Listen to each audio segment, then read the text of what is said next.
bafethu kunephutha elenzekile la engicela ulungisa. Udokotela uDlamindo ikhosi udlula bedlala umfana ongenamona bathi nganyuza idanyumeza ngizibe singashupisana ehloko. Ngicela ukulungisa lento le ebonakalile eSouth Africa kube ngazuthi mina phakathi kwami noGhost siyalwa. Angilwi noGhost mina bengilungisa isimo segama lami.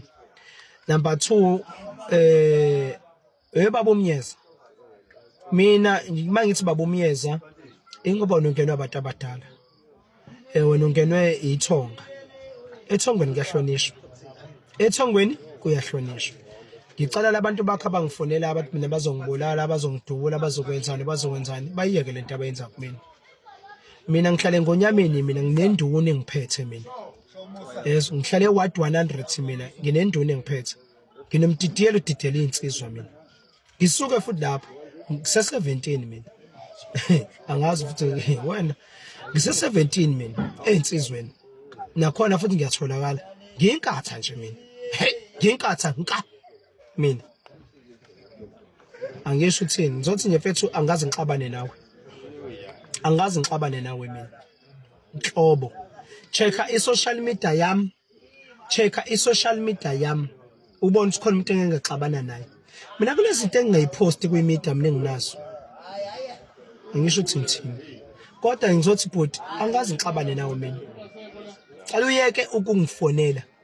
Kusukela namhlanje uyokungifonela mina. Akufoneli mina ngifona mina made wena ngibona imiskole yakho. Cela uyeke bhuti. Izolo bengikulindile ngakuthethe ngise 17. Wathi ngiyahlanya. Cela uyeke lento yenzayo. Ngiyakuhlonipha.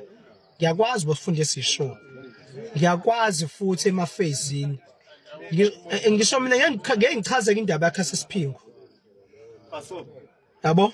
Ngeke ngichaze. Nalo muntu athi uhamba ngathi uyahlanya. Ngeke ngimusho uthi ubani. Ngeke ngichaze yonke lento ngoba angifuni ukudestroya mina. Angifuni mina ngifuna izinyanga zihlangane. Umthetho uthi inyanga iyahlonipha. Uma udla impande esigodlweni sakho la inkosi yami Shembe Nyazi leZulu hamba uyechecka mina ngihamba noNyazi leZulu mina nginoshembe mina gcina kodwa ukuposta unkosikazi wami ngiyabonga.